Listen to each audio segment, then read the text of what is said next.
As the century moves on, we are going to examine how the European powers begin to start their path toward Sarajevo. And when I talk about Sarajevo, I talk about the town in which really the First World War would begin. But I'll get back to that a little bit later. What we're going to look at today is the prisoner of the Vatican, and then the last of the Habsburgs. And then we'll look at Disraeli's Britain, and we'll take a look at the Western Hemisphere. And finally, we'll take a look at a cleaner Europe. And once again, I give you the picture of Her Britannic Majesty Victoria, Queen of England and Empress of India. Why do I bring her up again? Not really so much to take a look at her life, although I'm going to show you some of her children and so forth. But what I'm going to do is explain that she becomes the dominant figure of the century. It'll become known as the Victorian Age. And it's an age of politics, it's an age of culture and art and social norms and so forth. Victoria, despite the fact that she, by her own admission, did not like children all that much, managed to have 9 children, all of whom survived into adulthood. And then she would marry off many of her children to the rulers of other countries. And this is why she was known as the grandmother of all Europe. Going from the top left to right, you see her oldest daughter, Victoria. She would marry the King of Prussia, later the Emperor of Germany, Friedrich William III. She was known as Vicky. Her oldest son, second child, was Albert, Bertie. We'll get to him in a little bit. He was the Prince of Wales. He is the future King Edward VII. Then there is Alice, who married the Grand Duke of the German Principality of Hesse. Her fourth child, her second son, was Prince Alfred. He was the Duke of Saxe-Coburg and Gotha. He actually inherited the kingdom from which his father had come. Then there was Princess Helena on the bottom left, going to the right. Prince Louise, the Duchess of Argyll. Her third son was Prince Arthur, the Duke of Connaught. The second to last child and the last son was Prince Leopold, the Duke of Albany. He died very early because he inherited the hemophilia gene from his mother. And he died at the age of 30, I believe I said. And finally, there was Princess Beatrice. And Beatrice, she lived all the way into the 1940s, and she was very close to her mother, being the baby and the baby daughter. And she oftentimes would be her mother's emissary.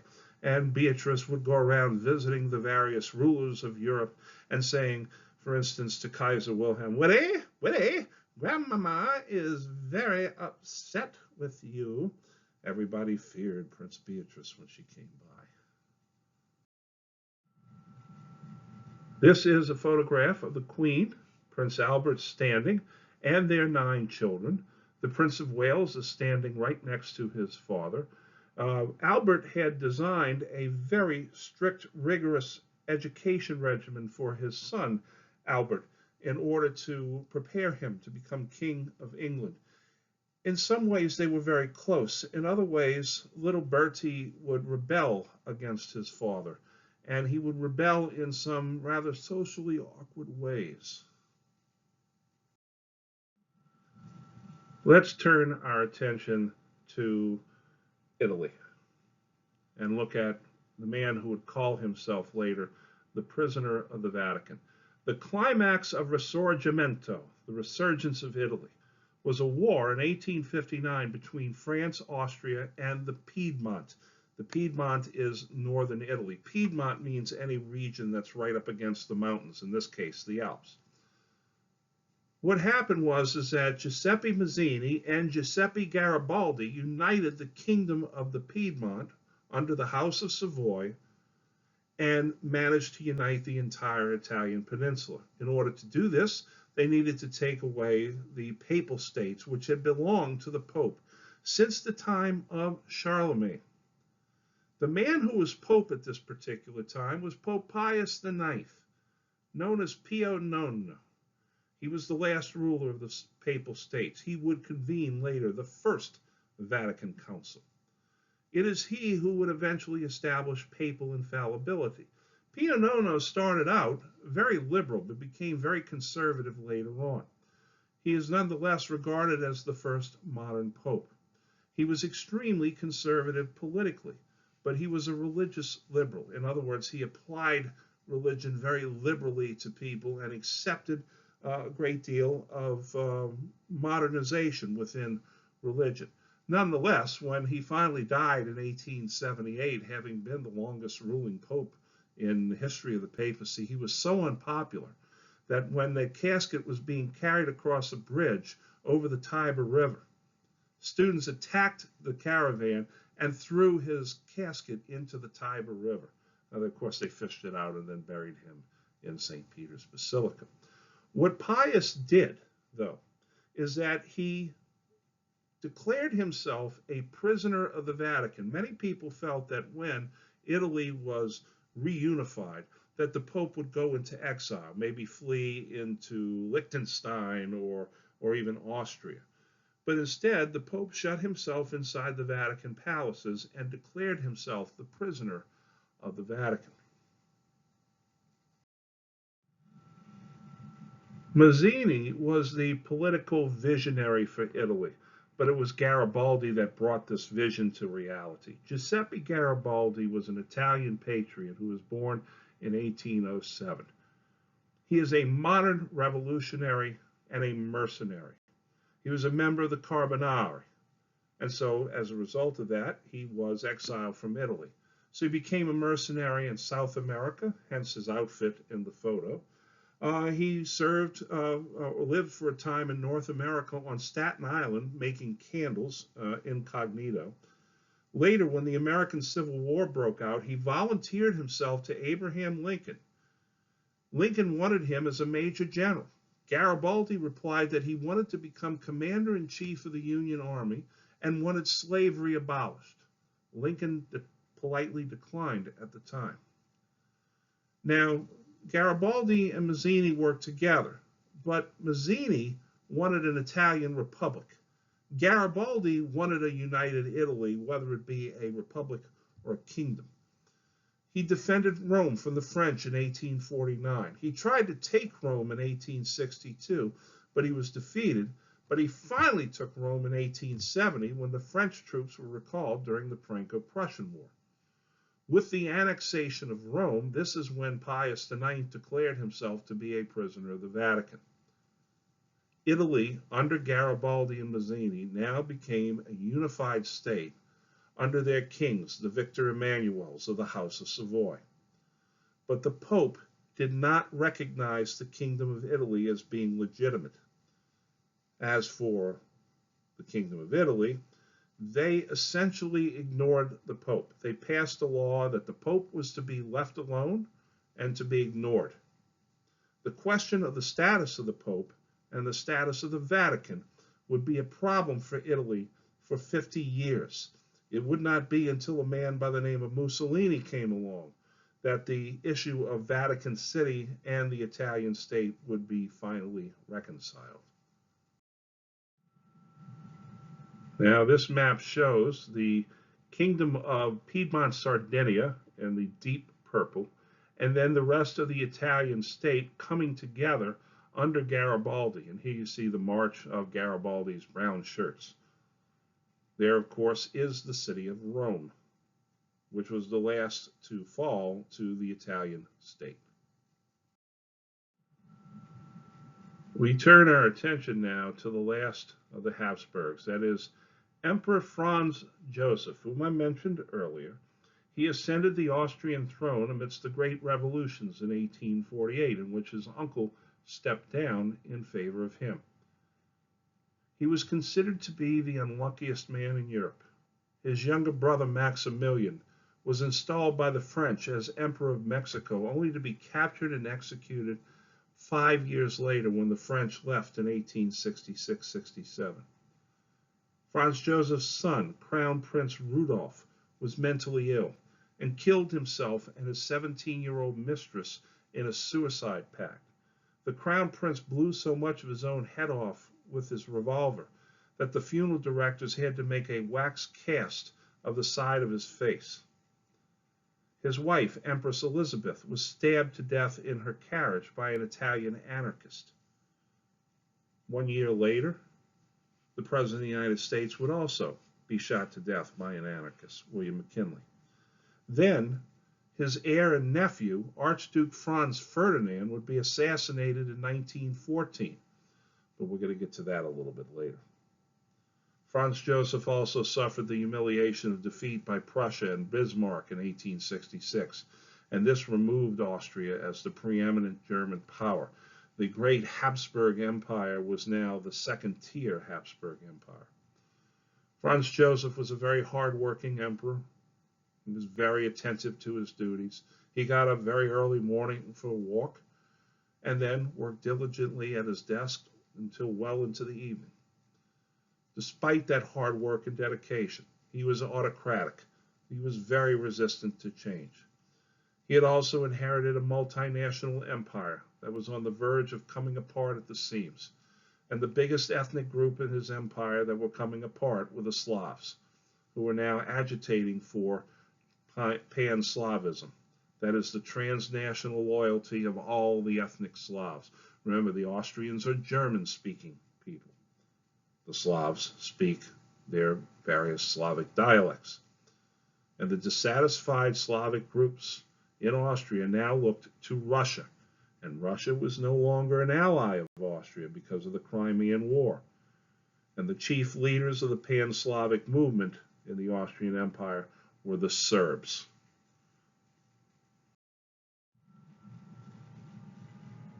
It was Britain, though, that dominated the world stage in the latter half of the 1800s. And the credit for most of that goes to two men.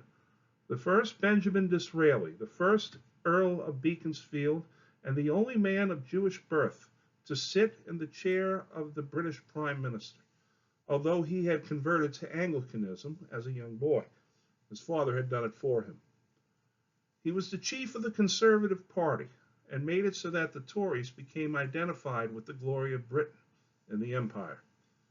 It was Disraeli that befriended Queen Victoria and helped coax Victoria back into the public eye. She had basically retired from public life after Albert died.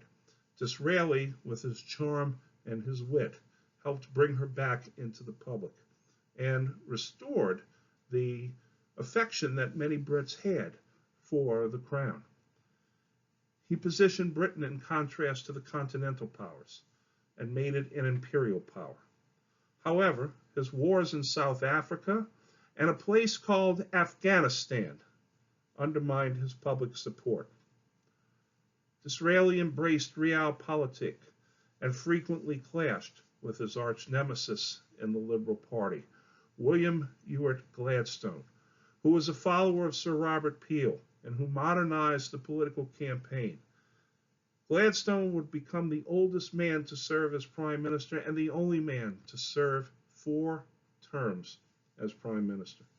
Together, these men and their followers ushered in what was known as the Victorian Age, a period of social conservatism and political liberalism.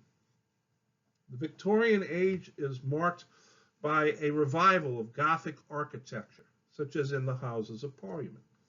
Brass bands play through the streets. Public concerts were very common in the Victorian Age.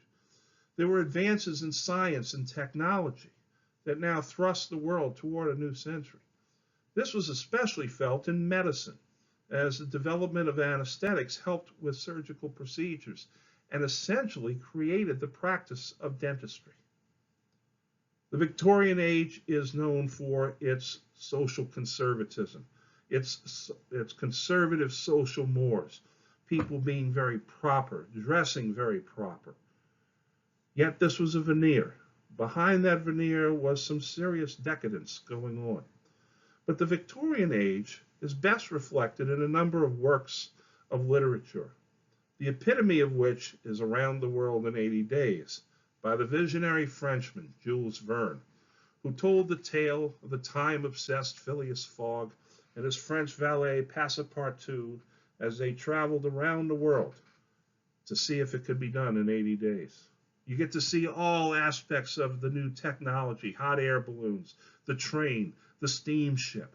You also see the British Empire at its greatest in rescuing the young girl Aoda in India from the Sati, the burning her along with her dead older husband. You get to see the dark side of the British Empire with the opium that was being smoked in the Orient. Verne, of course, would give us such scientific adventure novels as 20,000 Leagues Under the Sea and a variety of other ones. On the left is Benjamin Disraeli, the leader of the Conservatives. On the right is William Ewart Gladstone, the leader of the Liberals. These men were very vocal opponents of each other. Their parties were vocal opponents of each other. They both vied for power. But there was a tacit understanding between the two parties that while they differed on policy, they were thrusting the nation forward, and that this tension was actually part of what thrust the nation forward.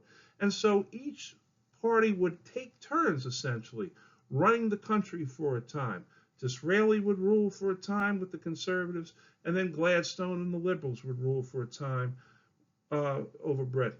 And this would help the country progress. This is a marked difference in what we're seeing today in United States politics, that rather than having a tension that helps both parties kind of move forward, what you instead have is this zero-sum game of politics in which the party in power does its level best in many cases to keep the other party out of power completely and not allow them a turn at the wheel. And that's not good politics, as we well know. The Victorian age was well known for its modes of dress that you are very familiar with there. Imagine having to wear something like that today. You have Victorian furniture like the settee, and you have Victorian styles of architecture, houses that are very ornate, and they have a tower or a cupola on it. And you can see examples of this on St. Charles Avenue in New Orleans and other places as well. When London hosted the Great Exposition of the early 1850s, they built the Crystal Palace that you see here. The Crystal Palace was so large that it actually had to be built around the trees that were there already. Well, one of the problems is that there were birds in those trees, and those birds tended to, shall we say, defecate on many of the portions of the Crystal Palace. When the Queen was brought in and asked what they should do about it, the Queen came up with an answer right away. Well, we should just go and ask the Duke of Wellington. The Duke of Wellington knew everything there was to know in cases like this, and he didn't let the Queen down. He says all you have to do is bring in the predatory birds that would prey on the smaller birds that like to fly around and poop on things. They did that. The birds were all cleared out, and then the exhibition opened. This is the height of the Victorian age, showing the greatness of manufacturing and industry. The Victorian age also saw some wonderful train stations built. If you've been to train stations in London and Paris and so forth, you get to see beautiful train stations. Here's an old style Victorian train station, but it's not that old. Well, it's kind of old. It's about 60 or 65 years old. This is the train station at Walt Disneyland in California. And there is Jules Gabriel Verne, the great French visionary who wrote 54 adventure novels and had 8 works published posthumously. I think his 3 most famous works are Journey to the Center of the Earth, that he wrote in 1864, 20,000 Leagues Under the Sea in 1869, and Around the World in 80 Days in 1873. All 3 of those books have been turned into motion pictures, actually several times over. The Victorian age also had a strong effect on the Western Hemisphere, especially in the United States. Remember that the Victorian age is about empire building, and with empire building came great railroad buildings. And the United States was now looking to build a transcontinental railroad. And for this, they were expanding further and further west. And this created issues with the Native Americans that were living in the West, as well as what would be the question about slavery and its expansion. And the slavery question became central. When the American Civil War broke out, the Queen decided to give the Confederacy belligerency status. That means that they did not sign a treaty and they did not exchange ambassadors, but they kept up trade with them and they allowed Confederate ships to go into ports in Britain. The problem was is that while the British elites supported the Confederacy because the Confederacy was more in line with their government and they needed the cotton that the Confederacy produced for their factories, the middle and lower classes of Britain supported the North in the Civil War, although the British government viewed the North as more of an antagonist than an ally at the time. Well, when President Lincoln issued the Emancipation Proclamation that went into effect on the 1st of January, 1863, this document, which technically only freed the slaves in Confederate-held territories, now made the Civil War about slavery.